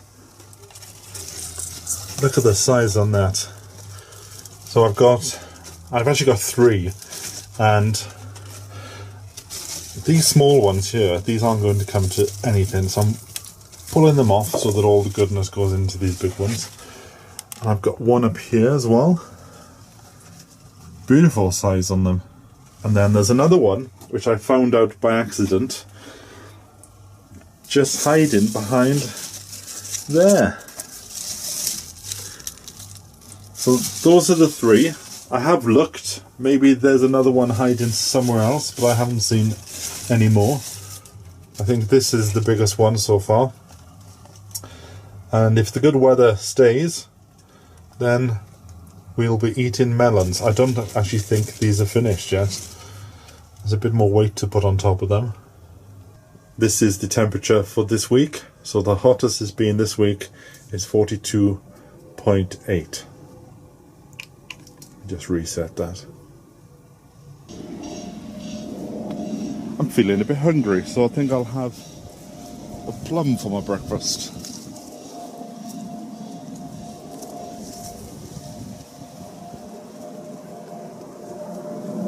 beautiful.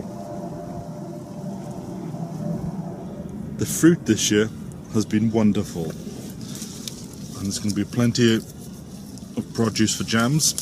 In fact, I'm still eating the jams that I created last year.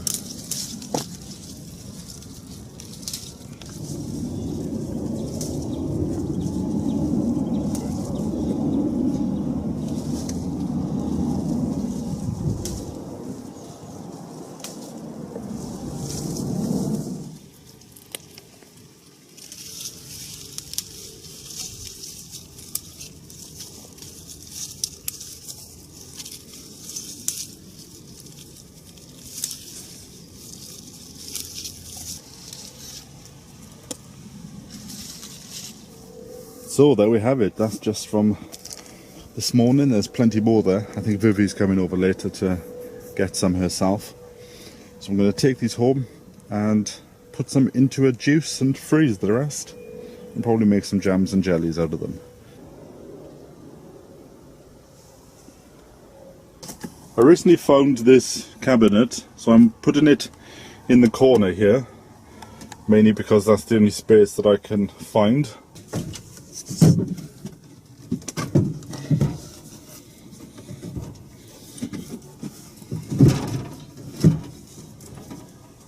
There we have a shelf on top where I can put all my bits and bobs back.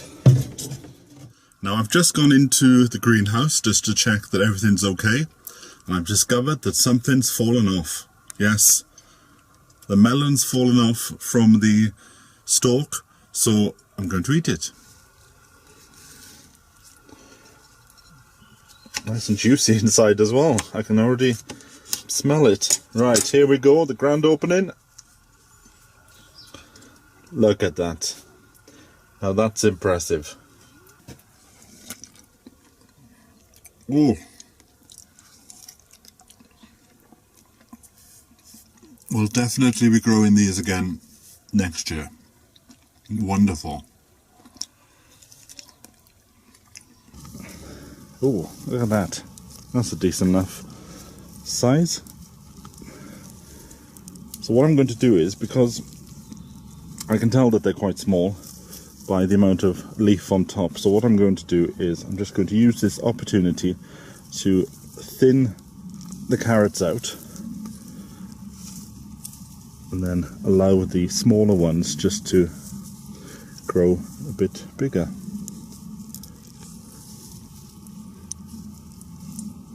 It's a decent size though. Look at them. In fact, I think that's all I'll take now. That's all I can cope with for my dinner. Oh, just one more, go on. And then I'll leave the rest in to fatten up. But look at that. It's quite nice, isn't it?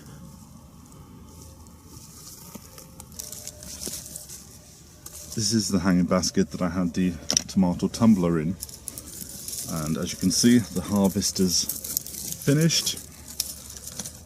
So now I'm going to take everything out and plant it up, ready for winter.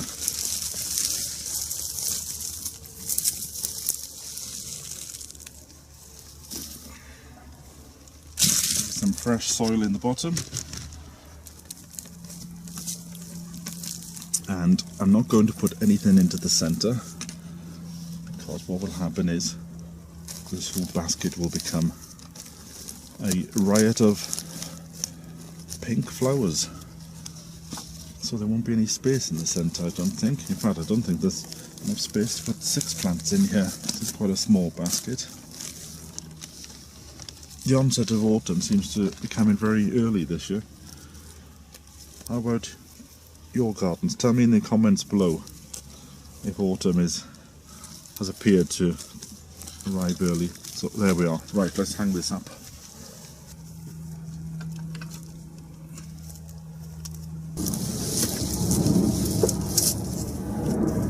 I'm going to sow some onions, Winter Lisbon, and you can do these from July to September, and I'm sowing them in one of these trays,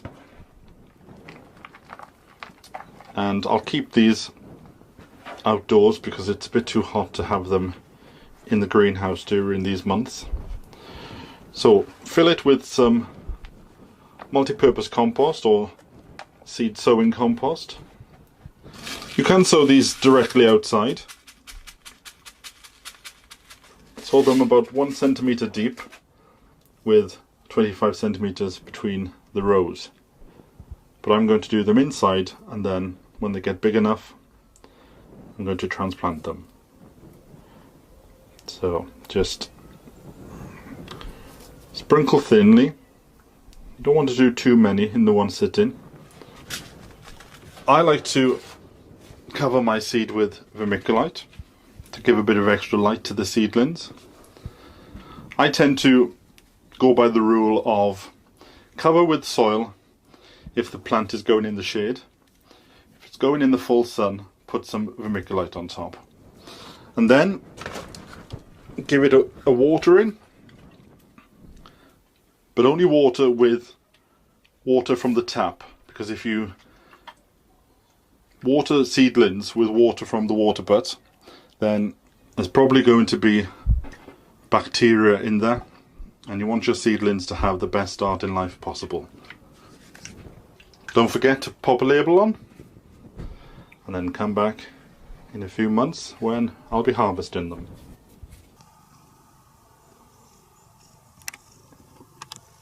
This is my squash harvest for this year. It's quite good. There are one or two that still need to turn green, but I can put them on the windowsill.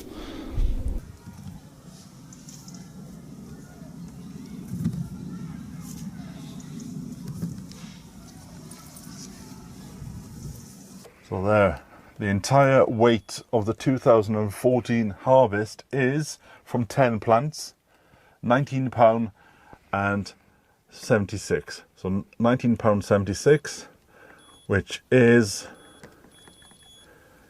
8.96 kilograms. Not bad. Right, let's have that cup of tea.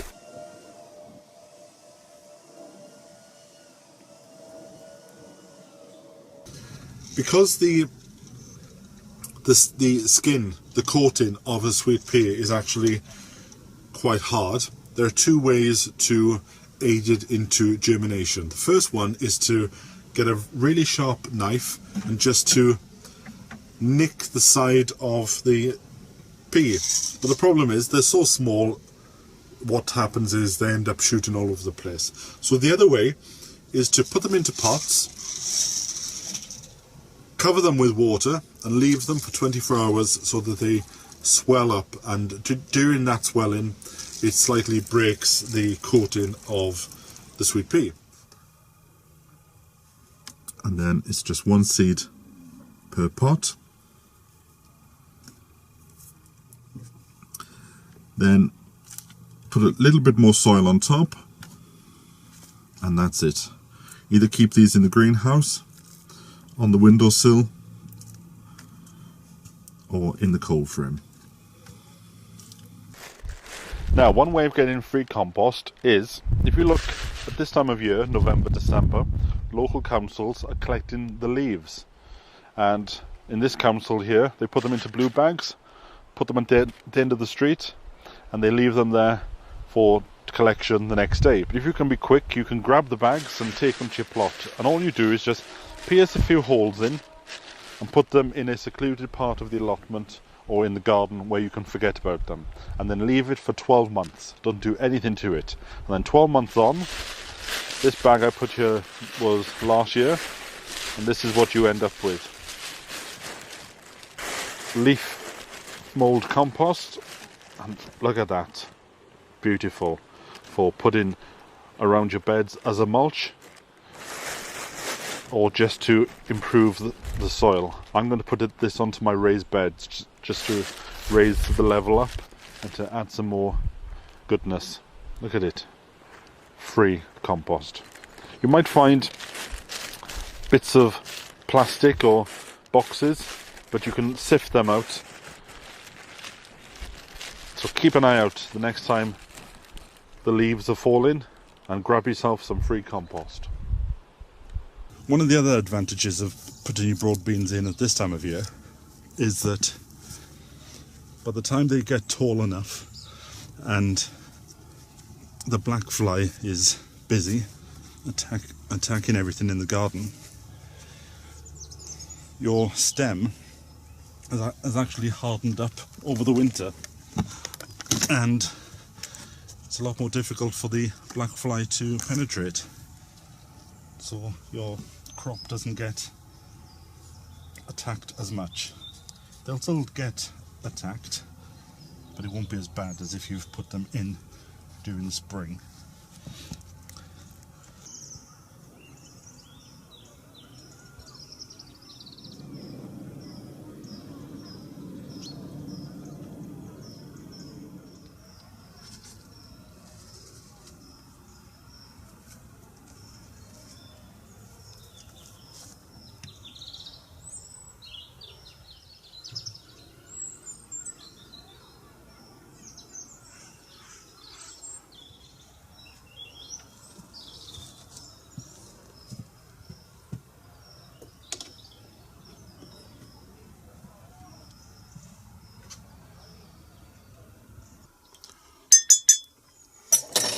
Autumn is certainly here anyway. Can't start the day without a cup of tea. In this section of the bed, I'm going to plant Welsh onions. Now these look the same as spring onions, they're part of the family of course, but the difference is these stay in the ground all year. Oh, the smell is wonderful. You can chop them, use them as a substitute for chives, or just lift out a whole bulb and chop it as a spring onion. But you put them in and they form clumps a bit like chives. So I'm going to put them in this section here. So I'm going to plant these in a line here, just one row. I'm going to try and tease them apart, making sure that I've kept some of the root on the bottom. And then to plant them, just a simple hole, not too deep. These are quite good because it gives you something in the winter to eat if you haven't got any onions left from the store. And then that will bulk up, similar to a chive. Just going to put 2 rows, I think, and if I've got any spare then I'll give them away. I was going to head home, but I think I will do a bit of cleaning in the greenhouse.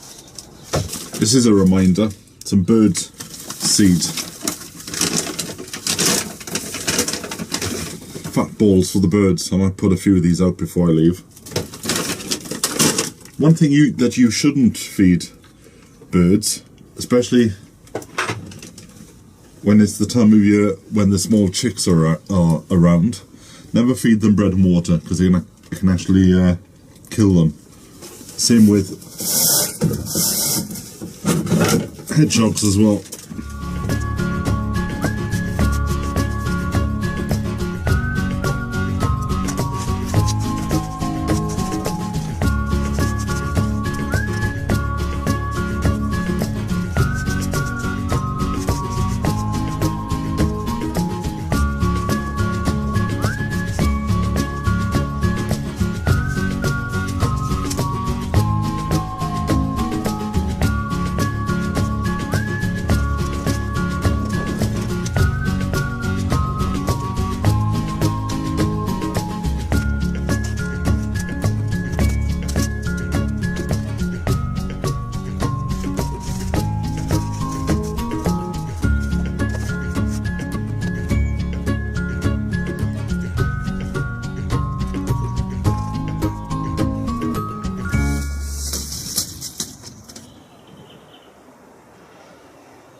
Quick look at the garden before I pack up. The broad beans over there are doing well, they're coming through this weather. The peas next door, I need to just support them on the sticks. Welsh onions, they're establishing. And then over in this other bed, I've still got a few swede, otherwise known as rutabaga. Next door to that is my garlic. And then under the cloche on the right hand side are my spring cabbage. One of the projects that I'm doing throughout the winter will be the pond section.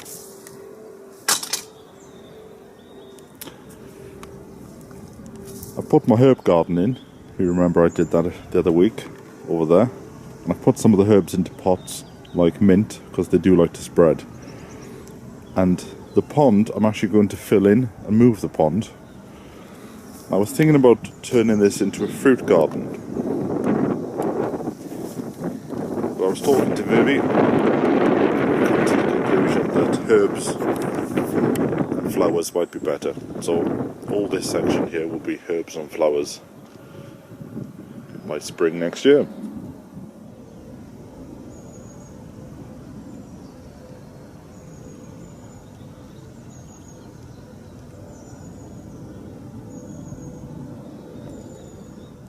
Earlier, if you remember, I was talking about my sweet peas. If you do have sweet peas, then ease off on the watering. During the winter, you don't need to water things as often. Those I watered about 2 weeks ago, so I'll just give them a quick spray with my spray gun before I leave. And I'll just keep an eye on them, and the next time I'll water them will probably be in about another 10 days. So, not a lot else to do now. I need to go home and do a few other projects in the house. So I'm going to finish my tea, bid you farewell, and see you next time. So from me and Rusty, bye for now.